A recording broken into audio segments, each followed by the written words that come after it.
Para você que clama, este é o Palavra da Fonte. Livro do profeta Isaías, capítulo de número 6. A partir do versículo de número 1, a palavra de Deus diz assim: No ano em que morreu o rei Uzias, eu vi o Senhor assentado sobre um alto e sublime trono, e o seu séquito enchia o templo. Os serafins estavam acima dele, cada um tinha 6 asas. Com 2 cobriam o rosto, e com 2 cobriam os pés, e com 2 voavam. E clamavam uns para os outros, dizendo: Santo, Santo, Santo é o Senhor dos exércitos. Toda a terra está cheia da sua glória. Queira Deus abençoar a sua palavra no nosso coração nessa tarde. Queridos, esse texto é um texto emblemático, um texto que vale a pena parar e meditar um pouco nele. Ele começa dizendo no ano em que morreu o rei Uzias. Por isso o tema da nossa palavra de hoje à tarde é Deus está vivo, né?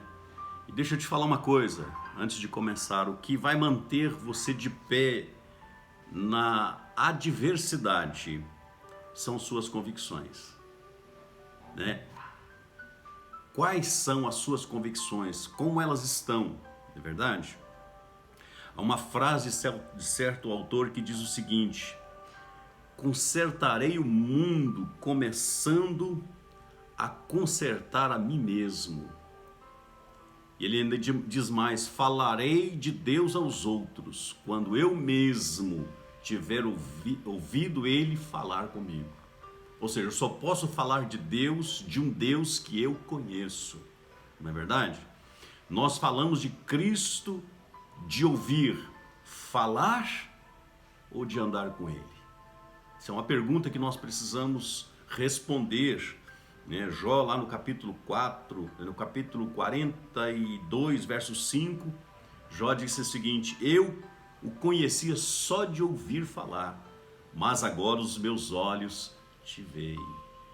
São 2 tipos de conhecimento, não é verdade? Então nós precisamos compreender isso aqui para termos uma vida abençoada. Então o verso 1 ele começa dizendo: no ano em que morreu o rei Uzias. Qual a importância dessa narrativa?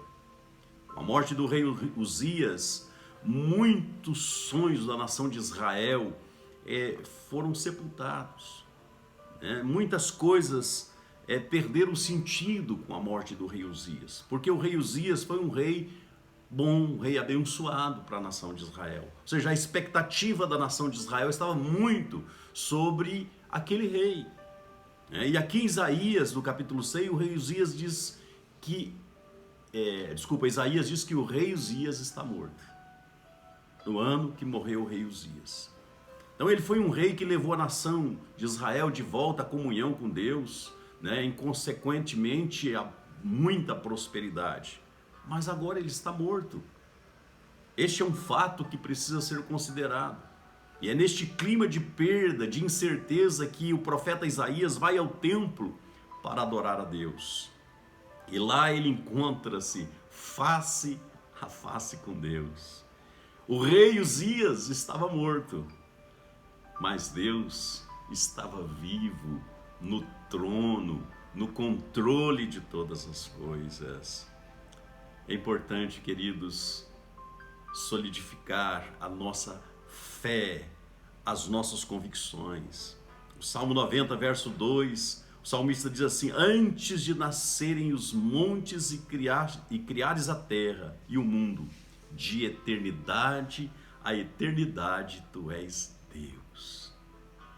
Rapidamente, a primeira lição que eu quero destacar aqui, queridos, é que a despeito de qualquer circunstância, Deus permanece no trono. Deus permanece no controle. Nada pega Deus de surpresa. Nenhum acontecimento, nenhum fato, nada pega Deus de surpresa. Deus está no trono e governa. A segunda lição que eu quero destacar aqui, queridos, é que nós precisamos aprender com estes seres celestiais, dos versículos 2 e 3, como eles adoram a Deus, com tanta humildade. Sabe, vale a pena observarmos, diz o texto, que os serafins, ele cobre o rosto e os pés, um gesto de profunda reverência a Deus. Os serafins. Sabe, às vezes eu penso que nós precisamos muito ainda aprender a adorar. O que estes serafins viam em Deus que nós não vemos? Por que os serafins prostram? E nós podemos nos manter ativos na presença de Deus? Às vezes, queridos, nos comportamos tão mal quando estamos na casa de Deus. Os serafins, eles cobrem o rosto e os pés num gesto de profunda reverência. Voam para cumprir as ordens do nosso Deus. Se você observar, das 6 asas, eles usam 4 asas para adorar, 2 asas para servir. Temos que aprender com estes serafins. A terceira lição, queridos, ao lermos o verso 5,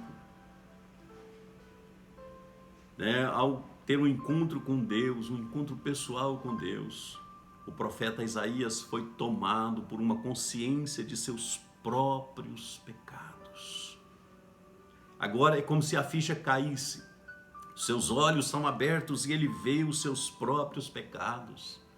Ele grita: ai de mim, pois eu estou perdido, porque eu sou um homem de lábios impuros e habito no meio de um povo de impuros lábios.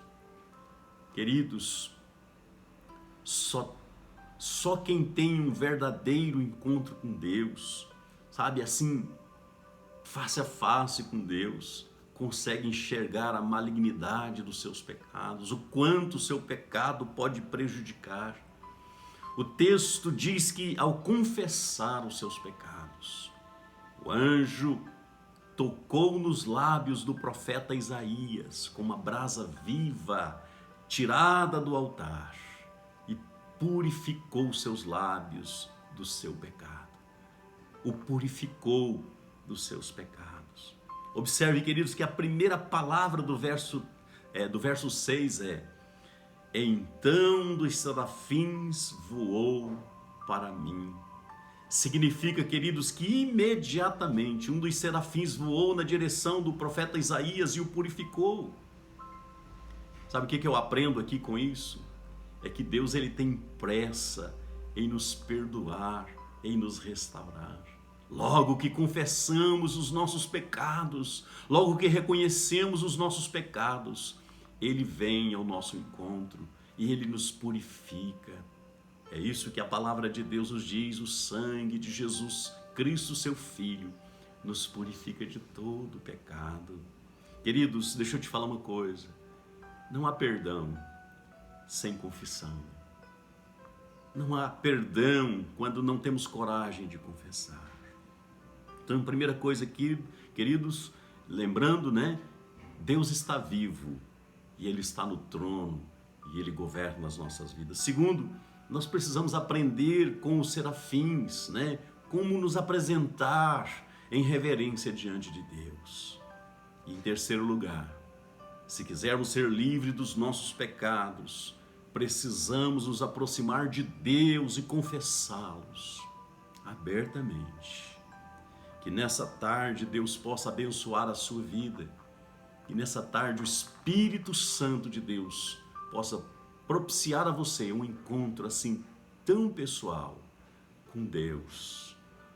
Querido, que Deus te abençoe, que Deus te guarde e até o nosso próximo Palavra da Fonte.